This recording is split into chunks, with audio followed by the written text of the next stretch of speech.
بن کے سامنے آئے نبی آسمان حضرت محمد مصطفیٰ صلی اللہ علیہ وسلم کا پیغام پوری دنیا میں پہنچایا. آپ سب کے پرزور استقبال میں وزیر اعظم پاکستان عمران خان. بسم اللہ الرحمن الرحیم. ایاک نعبد و ایاک نستعین. معزز علماء کرام، باہر سے ہمارے وزٹنگ علماء، خواتین و حضرات، میں آج رحمت اللہ عالمین کانفرنس کے اوپر سب سے پہلے ایک بات کرنا چاہتا ہوں کہ دیکھیں، میرا جو مدینہ کی ریاست کے اوپر زور دینا اور نبی صلی اللہ علیہ وسلم کی جو اپنے نوجوانوں کو بتانا کہ ان کی زندگی سے سیکھو، یہ میرا ایک زندگی کا تجربہ ہے. میری زندگی باہر مغرب میں، انگلینڈ میں، دنیا میں کرکٹ کھیلتے ہوئے گزری. پاکستان کو، سارا پاکستان کو میں جانتا ہوں. کوئی ایسا علاقہ نہیں جدھر میں نہیں گیا. لوگوں کو جانتا ہوں. اور یہ ایک میری زندگی کا سفر تھا جو شروع میں مجھے اس کی سمجھ ہی نہیں تھی. ہم بھی والد صاحب جمعے کی نماز پہ پڑھنے پہ لے جایا کرتے تھے زبردستی. ان کی عزت کرتا تھا اس لیے میں چلا جاتا تھا. اور پھر عید کی نماز. لیکن اس کے علاوہ میرا کوئی ایمان نہیں تھا.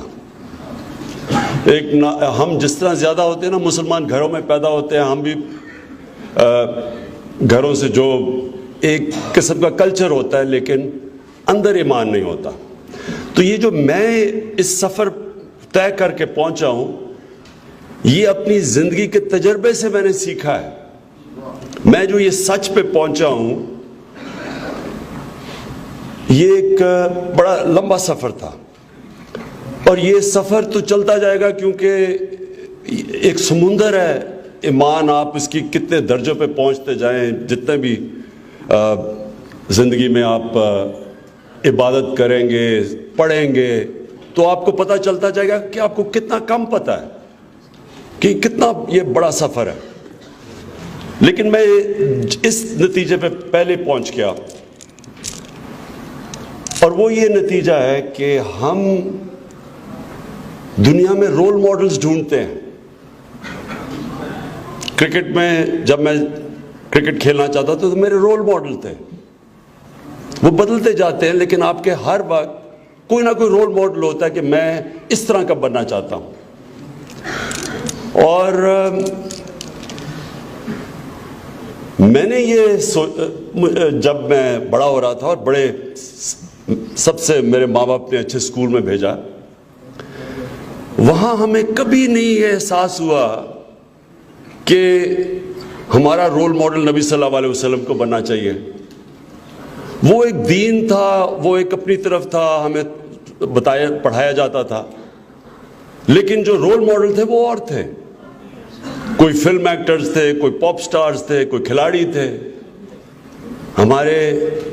ہمیں یہ سمجھ ہی نہیں تھی کہ جو دنیا میں سب سے عظیم رول ماڈل ہے، اس کے اوپر ہمارے اسکولوں میں ہماری جو تعلیم تھی، اس نے ہمیں اس طرف نہیں لے کے گیا. تو میں جو یہ پہنچا ہوں، میں آپ کو یہ بتانا چاہتا ہوں، یہ میں اپنی زندگی کے تجربے سے پہنچا ہوں. اور میں اس نتیجے پہ پہنچ گیا. اور یہ میں نے الیکشن سے پہلے یہ باتیں نہیں کی، تاکہ میں یہ نہیں چاہتا تھا کہ لوگ یہ مجھے کہیں کہ یہ ووٹ لینے کے لیے باتیں کر رہا ہے. میں نے اس لیے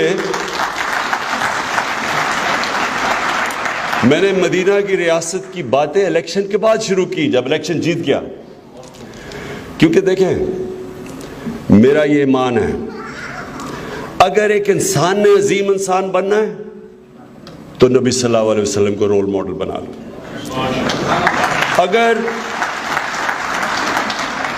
اگر ایک قوم نے عظیم بننا ہے تو مدینہ کی ریاست کے اصولوں پہ چل جاؤ.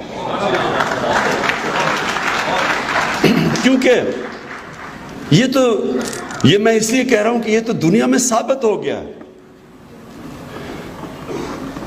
جو بھی لوگ نبی صلی اللہ علیہ وسلم کے ارد گرد تھے سب عظیم لوگ بن گئے.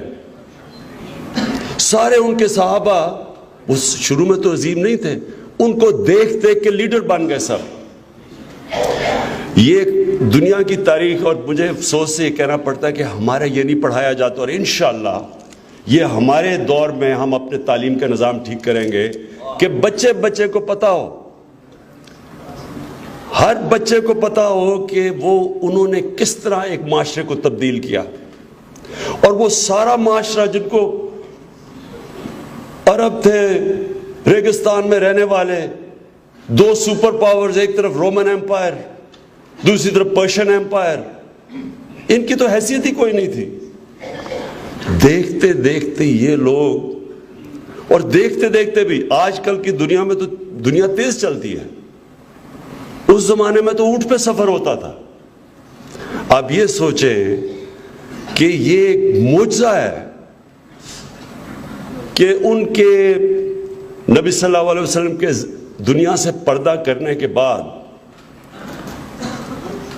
6 سالوں کے اندر دونوں سپر پاورز گھٹنے ٹیک گئی, وہ ان عربوں کے اوپر جن کی حیثیت ہی کوئی نہیں تھی. تو اس کو ہم نے اسٹڈی کرنا ہے اور اپنے نوجوانوں کو بتانا ہے, بچوں کو بتانا ہے, اسکولوں میں بتانا ہے. یہ فینومینا کو اسٹڈی کریں. یہ ہم اس کو نہیں اسٹڈی کرتے, ہم اس کو صرف جمعے کے خطبے میں ہم سن لیتے ہیں. یہ ہمارے بچوں کو نہیں پتا اس چیز کا. یہ تاریخ کا حصہ ہے. ہمارے نبی صلی اللہ علیہ وسلم کی زندگی تاریخ کا حصہ ہے. ہمیں پتہ ہے کب پیدا ہوئے, کب ہجرت کی, ہمیں سب پتہ ہے کب جنگ بدر تھی, احد, خندق, یہ سب یہ تاریخ کا حصہ ہے. کوئی اور پیغمبر کی زندگی تاریخ کا حصہ اس طرح نہیں ہے. اس لیے ہم سٹڈی کر سکتے ہیں.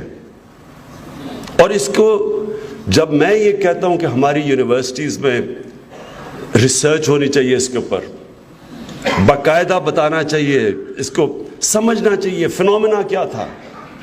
یہ تاریخ کا حصہ ہے کہ وہ جو مدینہ کی ریاست تھی اس کے اوپر 1000 سال تک مسلمان دنیا کی سب سے عظیم قوم بنے رہے. 700 سال تک سارے دنیا کے ٹاپ سائنٹسٹ مسلمان تھے. یہ تاریخ کا حصہ ہے. یہ ہمارے بچوں کو نہیں پتا. ہم آج موبائل فون آ گیا ہے, بہت بڑا چیلنج آ گیا ہمارے معاشرے پہ. جس طرح کی چیزیں موبائل فون سے آ رہی ہیں, اگر ہم نے اپنے بچوں کو نہ بتایا کہ ہم کیا ہیں, مسلمان کیا ہے, صرف یہ نہیں کہ ہم گھروں میں پیدا ہو گئے تو ہم مسلمان ہیں. مسلمان سمجھیں کہ تاریخ کیا تھی آپ کی, کیا وہ چیزیں تھیں جو ایک زمانے میں ہم اوپر گئے, اور پھر کیا وجہ تھی کہ ہم نیچے آ گئے. یہ علامہ اقبال جو میں سمجھتا ہوں کہ ایک ایسے اسکالر تھے, آج بھی آپ ان کا فلسفہ پڑھیں, ان کی جو ریسرچ پڑھیں, مغربی سویلائزیشن کو بھی وہ سمجھیں, اپنے بھی دین کو, تاریخ کو, اسلام کو. انہوں نے جو باتیں کی ہیں آج بھی آپ پڑھ لیں, ایسے لگے گا کہ آپ لکھ رہے کوئی, کیونکہ وہ تب سے وہ سمجھ گئے تھے کہ مسلمان کیوں نیچے آئے ہیں اور اوپر کیسے جانا ہے انہوں نے. اور علامہ اقبال نے بار بار یہ کہا کہ جب مسلمان گرتا ہے تو وہ مدینہ کی ریاست کے اصولوں سے دور چلا جاتا ہے, اور جب بھی مسلمان قوم اٹھی ہے ان اصولوں کے اوپر جانا شروع کر دیا. اس لیے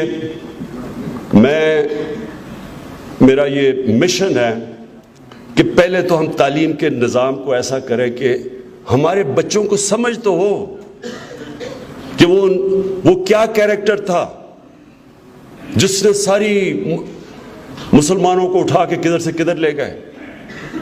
کیا وجہ تھی کہ انڈونیشیا اور ملیشیا میں لوگ مسلمان ہو گئے, صرف مسلمانوں کا کیریکٹر دیکھ کے, تاجروں کا کیریکٹر دیکھ کے لوگ مسلمان ہو گئے. وہ کیریکٹر کی کیا صفتیں تھی؟ سب سے بڑی صفت تھی سچائی. صادق تھے. سچ میں بڑی پاور ہے. سچے انسان کی عزت ہوتی ہے. آپ آزما کے دیکھ لیں, اربوں پتی جھوٹا ہوگا اس کی کوئی عزت نہیں کرے گا. غریب آدمی سچ بولنے والا ہوگا اس کی عزت ہوگی. سچ انسان کو طاقت دیتا ہے. نبی صلی اللہ علیہ وسلم کے پاس ایک دفعہ آیا ایک قریش, کہتا جی میری عمر اتنی ہو گئی ہے, میں اب اپنی عادتیں نہیں بدل سکتا, مجھے ایک چیز بتاؤ کہ میں مسلمان ہو جاؤں اور اپنی عادتیں بھی رکھوں. انہوں نے کہا سچ بولا کرو. سچ کی پاور ہے. پھر آزاد کر دیا انسان کو انہوں نے. جب زندگی موت اللہ کے ہاتھ میں, عزت ذلت اللہ کے ہاتھ میں, رزق اللہ کے ہاتھ میں, تو خوف کس چیز کا؟ یہ جو آزادی انسان کو ملتی ہے, یہ چیز ایک انسان کو بڑا انسان بناتی ہے. نبی صلی اللہ علیہ وسلم کو دنیا کی جانے کے بعد دنیا کی تاریخ میں اتنے زیادہ عظیم لوگ اتنے چھوٹے وقت میں نہیں آئے. تاریخ سٹڈی کر لیں, دیکھتے دیکھتے وہ کہاں سے کہاں پہنچ گئے.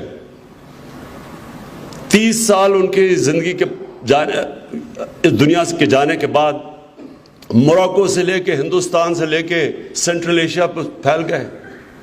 لیکن قتل عام نہیں, ایک کلچر لے آئے. ایک عظیم قوم آ گئی, اپنے کیریکٹر کی وجہ سے اٹھ گئی. لوگ ان کی طرح بننا چاہتے تھے. میں کتاب پڑھا تھا کروسیڈرز کی, جب یہ یورپ سے کروسیڈرز گئے اور جو انہوں نے جروسلم کو فتح کیا. ایک انگریز کروسیڈر جب ان کا کیریکٹر دیکھتے تھے مسلمانوں کا, حالانکہ وہ نیچے جا رہے تھے, اب تک کمزور ہو چکے تھے, اس کے باوجود ان کے کیریکٹر اور ان کی بات کرتا ہے. پڑھنے والی کتاب ہے کہ وہ بالکل جنگلی تھے ان کے مقابلے میں, سچے لوگ تھے. جو میں اپنے نوجوانوں کو ایک اور بھی چیز بتانا چاہتا ہوں کہ ان کے کیریکٹر سے ہم کیا چیز سیکھتے ہیں.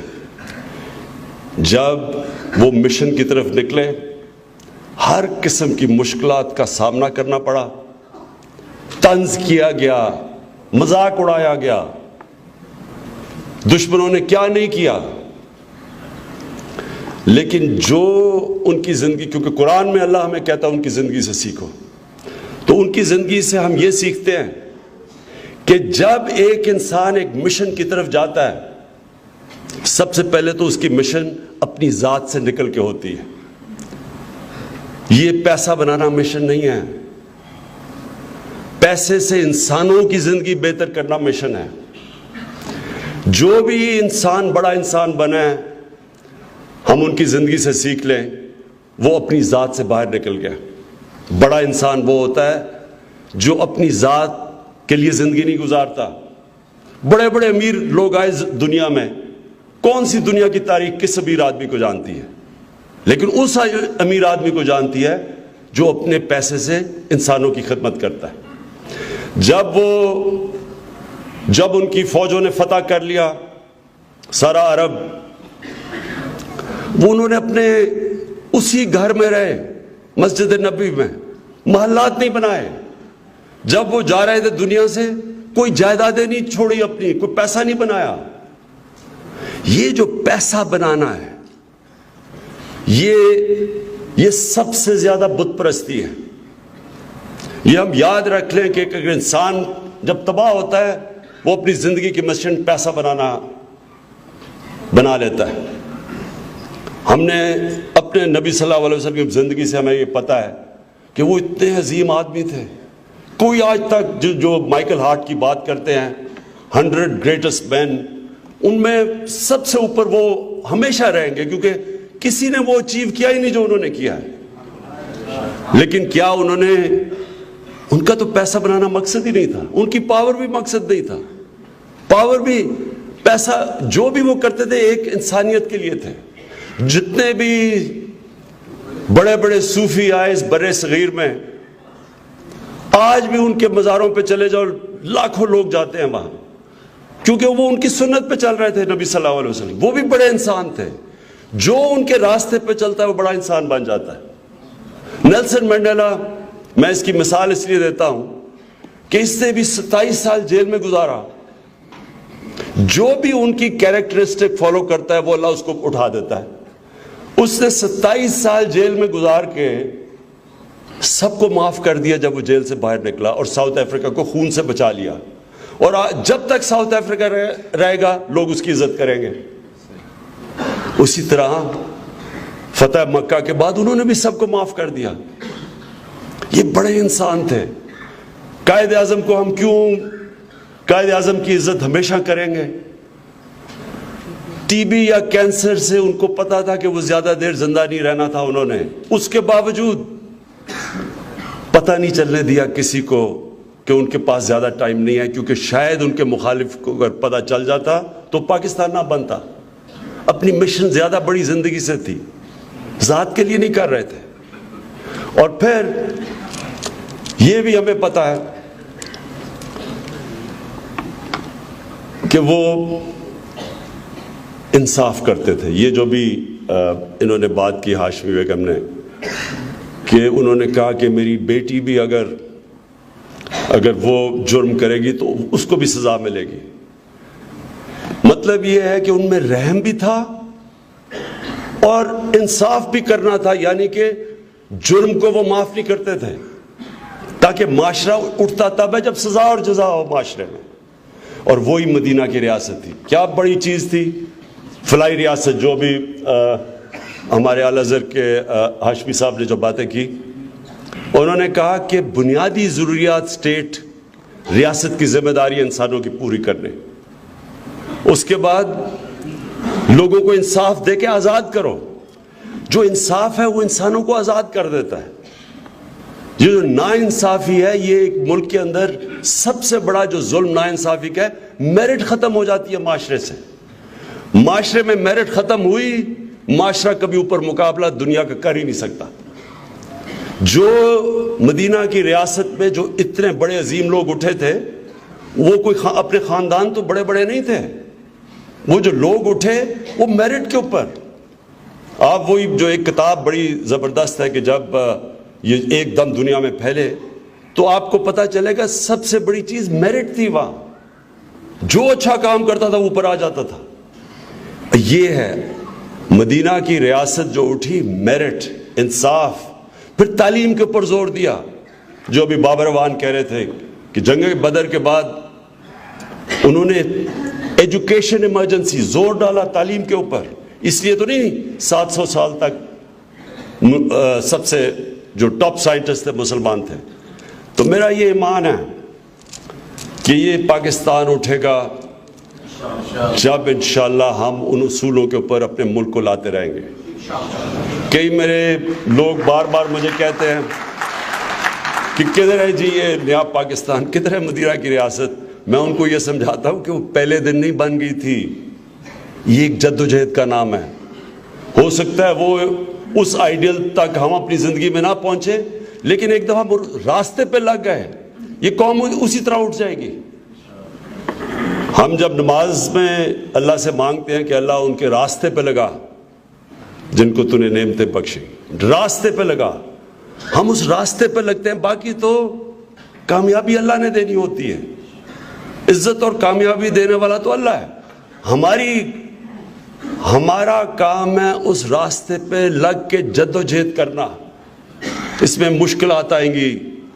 ہمارے سامنے ایک بڑا مافیاز بیٹھے ہوئے ہیں جو ایک کرپٹ نظام سے مال بنا کے تکڑے لوگ بیٹھے ہوئے ہیں, میڈیا میں بیٹھے ہیں, سیاست میں, بیوروکریسی میں. ہمارا کام ہے جد و جہد کر کے ان کو شکست دینا, اور ان کو شکست دے کے اس ملک کا پوٹینشل ریلیز کرنا. مجھے کہتے ہیں لوگ عمران صاحب آپ میں رحم نہیں ہے.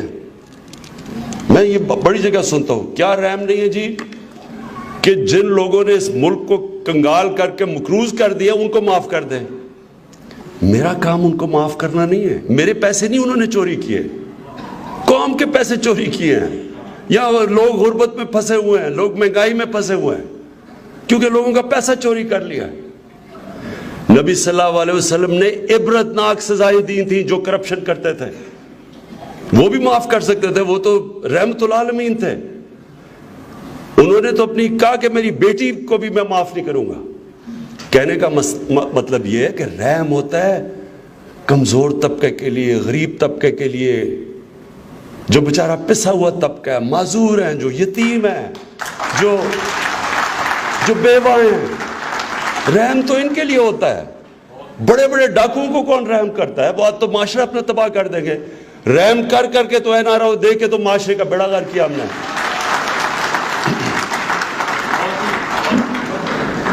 یہ میرا ایمان ہے کہ ہم نے اپنے بچوں کو صرف ان کی جو نبی صلی اللہ علیہ وسلم کے کیریکٹر کی صرف جو مین کوالٹیز تھیں وہی اگر ہم اپنے بچوں کو بتانا شروع کر دیں. دیکھیں, مدینہ کی ریاست دو طرح اٹھی تھی. ایک, مدینہ کی ریاست میں اصول بنائے گئے تھے. دوسری طرف نبی صلی اللہ علیہ وسلم نے انسانوں کے کیریکٹر اٹھائے تھے. تو انسان ہی تو ریاست بناتے ہیں. تو ہمیں بھی اپنے آپ کو, جو اللہ قرآن میں کہتا ہے میں کبھی کسی قوم کی حالت نہیں بدلتا جب تک وہ قوم خود اپنی حالت بدلنے کی کوشش نہ کرے. انسانوں کو بھی اپنے آپ کو بدلنا ہے. ہم نے ایک سچائی کی طرف جانا ہے, سچی قوم بننا ہے. سچ بولنے کے لیے طاقت چاہیے, اور پھر سچ ہی آپ کو طاقت دے دیتا ہے, کیونکہ اللہ الحق ہے. اللہ آپ کے ساتھ کھڑا ہو جاتا ہے. سچائی. پھر ہمیں اپنے آپ کو سوچنا ہے, اپنے اندر رحم پیدا کرنا ہے. یہ جو کمزور طبقہ ہے یہ ہم سب کی ذمہ داری ہے. پاکستان میں ہم خیرات سب سے زیادہ دیتے ہیں لیکن ٹیکس ہی نہیں دیتے. سب سے کم ٹیکس دیتے ہیں. تو ملک کیسے چلائے ہم؟ لوگوں کو تعلیم دینی ہے, ہسپتال بنانے ہیں, لیکن دنیا میں سب سے کم ٹیکس دیتے ہیں ہم یہاں. اس لیے ہمیں بھی ذمہ داری لینی ہے. میں تو کوشش کروں گا اور انشاءاللہ آپ کو ثابت کر کے دکھاؤں گا کہ یہ جو مدینہ کے ریاست کے اصول ہیں انشاءاللہ میں آپ کو وہ پاکستان میں لے کے آتا رہوں گا. جیسے جیسے وقت گزرے گا میں لاتا رہوں گا. لیکن میں اپنی قوم سے بھی کہتا ہوں کہ آپ کی بھی ذمہ داری ہے. آپ نے بھی اپنے آپ کو تبدیل کرنا ہے. جیسے رشوت آپ دیتے رہیں گے, ٹیکس آپ نہیں دیں گے, یہ نہ سمجھیں کہ آپ عظیم قوم بنیں گے. اس لیے ہم دونوں کی, ریاست کی اپنی ذمہ داری, انسانوں کی اپنی ذمہ داری, اور علماء سے آخر میں یہ کہنا چاہتا ہوں کہ آپ کی یہ ذمہ داری ہے. ہمارے پاس منسٹری ہے ریلیجس افیئرز, قادری صاحب ہیں. آپ نے ہمیں گائیڈ کرنا ہے. میں تو عالم نہیں ہوں, عالم تو آپ ہیں, یہاں بیٹھے ہوئے ہیں, ادھر ہیں. ہم مسلسل, اور عالم کا بہت بڑا درجہ ہے اسلام میں کہ آپ تاریخ اسلام کی پڑھیں. ایک عالم چلتا تھا, موروکو سے شروع ہوتا تھا, جدھر بھی مسلمان کی ریاست تھی, جب پتہ چلتا تھا عالم میں, اس کے یہ سارے دروازے کھل جاتے تھے, اس کو اچھے اچھے گھروں میں ٹھہراتے تھے, اس کے وظیفے لگ جاتے تھے. جو بڑے بڑے مسلمان کی تاریخ میں بڑے بڑے, میں اب کیا کہوں, قاتل جس طرح تیمور تھا, بڑے بڑے, اس نے انسانیت کا بڑا قتل کیا. لیکن وہ جب بھی کسی شہر پہ پہنچتا تھا پہلے پوچھتا تھا یہ عالم کون سے ہیں. عالم کو کہتا تھا ان کو باہر آ جاؤ, پھر وہ ساروں کو قتل کر دیتا تھا. تو عالم کا بڑا درجہ اسلام میں, عالم کا درجہ اسلام میں. اور میں چاہتا ہوں کہ آپ بھی ہماری مدد کریں, اس کے اندر مدد کریں ہماری, تاکہ ہم وہی اصولوں کو بنائیں اور ہم اس کے بعد اپنی یونیورسٹیز میں یہ پڑھائیں, اپنے اسکولوں کے اندر بچوں کو بتائیں کہ مسلمان ہے کیا کوالٹیز چاہیے مسلمان کے لیے. وہ بنیادی کوالٹیز پہلے بتائیں, پھر اسلام کی تاریخ بتائیں.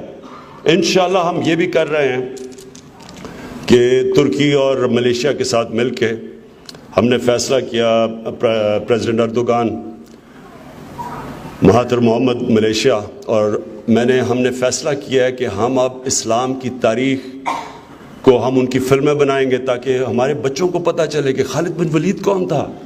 ہمارے بچوں کو نہیں پتا, ان کو وہ ان کے مغرب میں جو بھی فلموں میں آتے ہیں ان کو پتہ, ہمارے ہیروز کا نہیں پتہ. اس لیے ہم نے اپنا کلچر بتانا ہے. کیا تھا ایک وقت پہ جب عروج پہ مسلمان گئے تو وہ کیا تھے, کیا ان کے اندر صفتیں تھیں, اور ہم نیچے آئے ہیں تو کیا ہیں. اور جو ہم اب مغرب کو دیکھتے ہیں, آپ یاد رکھیں کہ مغرب کی عروج میں وہ بہت زیادہ کوالٹیز ہیں جو مدینہ کی ریاست کی ہیں.